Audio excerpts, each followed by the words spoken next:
Halo, kembali lagi di Klinik Bimbel. Kali ini kita mau membahas materi tentang dinamika rotasi, part hukum kekekalan momentum sudut. Nah, perlu diketahui, jadi momentum sudut itu simbolnya adalah L besar, kemudian satuannya adalah kilogram meter kuadrat per second. Nah, kita memiliki rumus L ada bermacam-macam. Yang pertama, L sama dengan momen inersia dikali omega. I itu adalah inersia, W itu adalah omega seperti video sebelumnya. Lalu bisa juga L yaitu massa dikali kecepatan dikali R. Untuk R-nya itu jarak dari poros putar.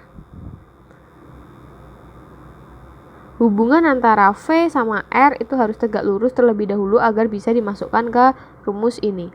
Nah, untuk momentum sudut sendiri tadi belum dijelaskan. Momentum sudut itu adalah tumbukan yang berhubungan dengan gerak rotasi. Kemudian ada juga rumus tau atau torsi sama dengan delta L atau delta dari momentum sudut dibagi delta T. Tau-nya itu adalah momen gaya atau torsi.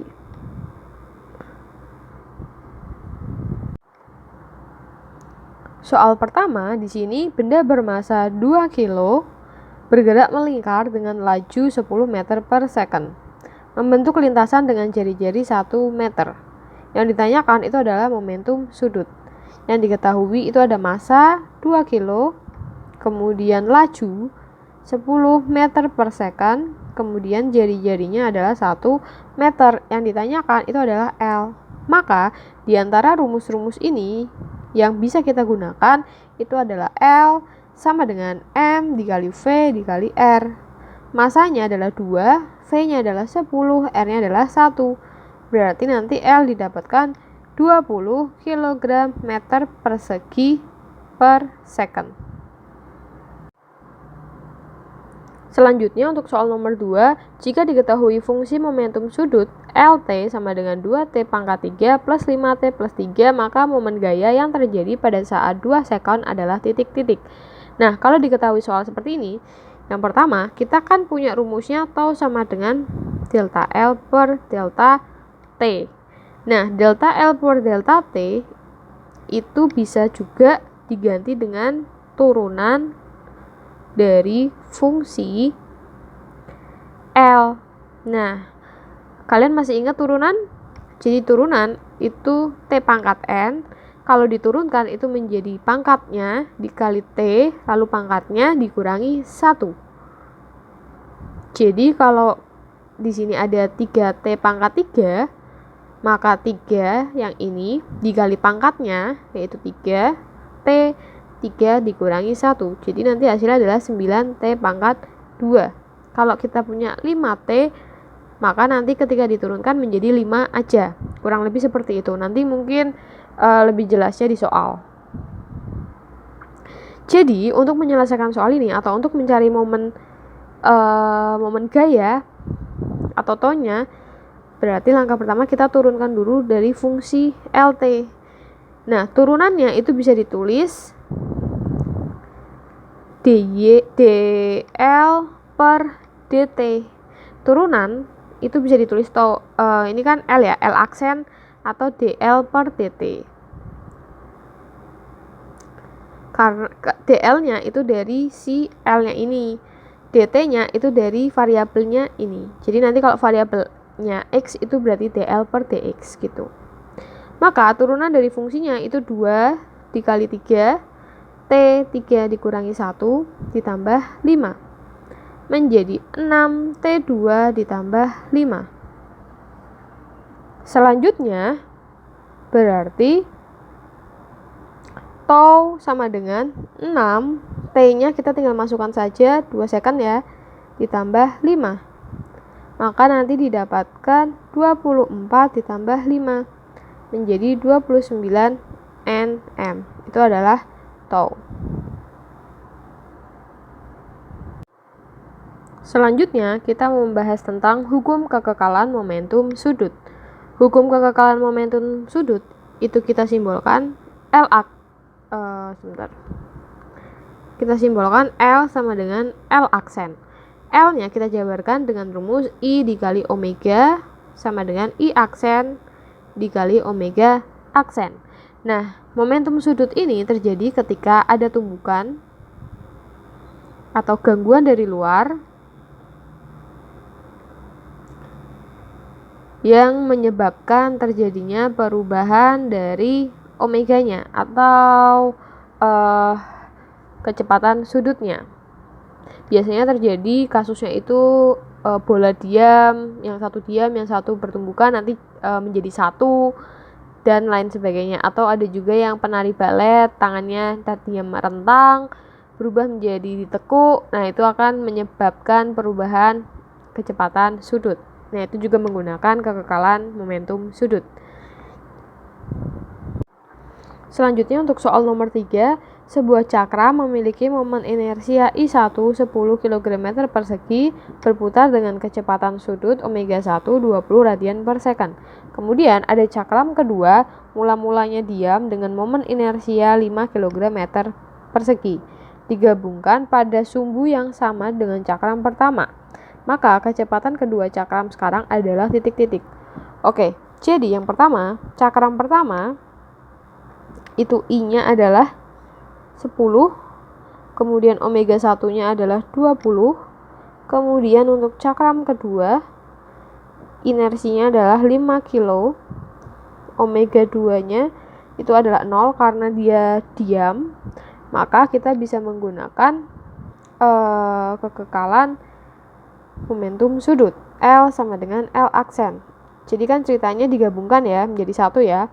Nah, untuk L-nya berarti kita bisa cari I1 omega 1 ditambah I2 omega 2 sama dengan I1 ditambah I2 karena dia menyatu dan kita anggap omega aksennya itu sama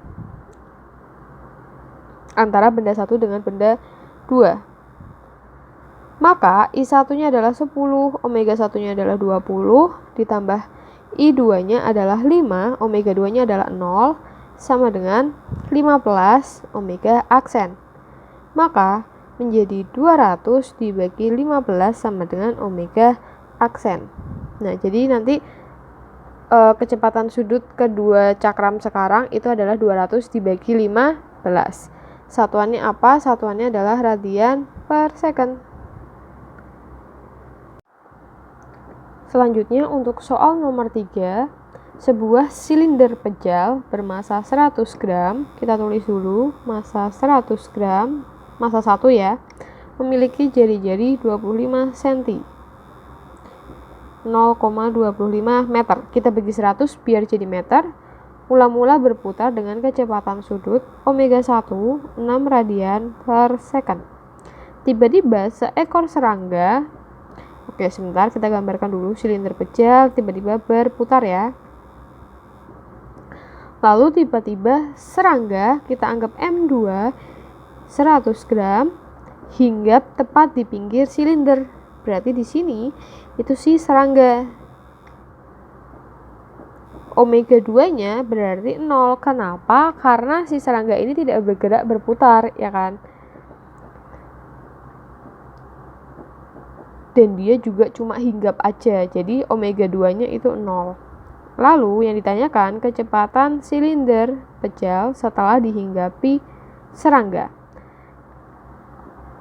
Nah, ini berarti kita menggunakan L sama dengan L aksen atau hukum kekekalan momentum sudut, di mana nanti L-nya itu adalah I1 omega 1 ditambah I2 omega 2 sama dengan I1 ditambah I2 dikali omega aksen. I1-nya kita kan belum tahu inersianya, jadi kita harus cari menggunakan rumus dari silinder pejal inersianya, yaitu setengah mr kuadrat dikali omega 1 ditambah omega 2-nya kan 0, berarti segala sesuatu yang dikalikan 0 hasilnya 0. Kemudian I1-nya setengah mr kuadrat omega 1 ditambah mr kuadrat gini ya, sebentar, setengah mr kuadrat ditambah sebentar, I2 kan serangga ya, berarti nanti kita hanya menggunakan masanya aja dikali R, M2 R2 dikali omega aksen, ini berarti M1 R1. Oke, selanjutnya kita coba masukkan setengah, masanya adalah 0,1, gramnya kita jadikan kilo ya, maka 0,1 dikali R nya adalah 0,25, kita kuadratkan dikali 6 sama dengan setengah dikali 0,1 dikali 0,25 ditambah massa serangganya adalah 0,1, kita jadiin kilo, kemudian R-nya, nah ini kan poros ya, poros, kemudian terhadap serangga juga R-nya jadi sama 0,25, ini kuadrat, 25 kuadrat, maka nanti akan didapatkan ada yang bisa kita coret dulu nggak? Kita bisa coret ininya ya, 0,25 nya sebentar, 0,1 dulu dibagi 0,1 semua, ini juga ada berarti bisa, terus 0,25 ini bisa, ini juga bisa, berarti nanti sisanya adalah 3 sama dengan setengah ditambah 1 dikali omega aksen, atau 3 sama dengan 3/2 omega aksen. Nanti omega aksennya itu didapatkan 2 radian per second.